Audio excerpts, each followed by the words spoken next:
এই দাঁড়া দাঁড়া, কোথায় যাচ্ছিস? নেমে পড়েছি বিশ্বের ৩য় বিশ্বযুদ্ধে। আসসালামু আলাইকুম। কেমন আছেন আপনারা সবাই? আমার ছেলেকে খাওয়ানোর থেকে ৩য় বিশ্বযুদ্ধ অনেক সহজ। সে রাস্তায় এসে খেতে খেতে কি করবে ভেবে না পেরে রাস্তা ঝাড় দেওয়া শুরু করছে। এই সামরা, তোরে কি কেউ রাস্তা ঝাড় দিতে কইছে নাকি? রাস্তার ধারে তো লোক আছে, এই সর সর। এই তার ভিতর তার এক দাদার সাথে দেখা হয়ে গেল। এই দৌড়াদৌড়ি করতে করতে করতে করতে তার আবার পানি পিপাসা পেয়ে গেছে। এই তো চলে যাচ্ছিল পানি খাবার খাইতে।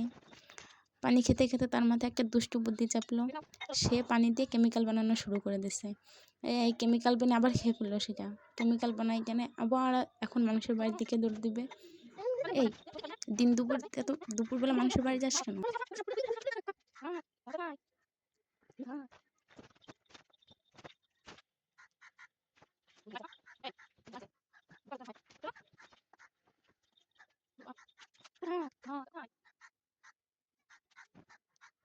কাকের সাথে আলোচনা শেষ করে সে আবার ভিতরের দিকে যাওয়ার চেষ্টা করছিল।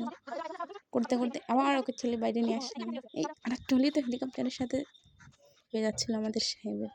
এই হেলিকপ্টারের সাথে অ্যাক্সিডেন্ট হওয়া থেকে উদ্ধার হওয়ার পরে আবার মানুষের কিনে থামাথামি করা শুরু করেছে। অবশেষে তাকে খাওয়ানোতে ব্যর্থ হয়ে বাড়ি ফিরে আসলাম।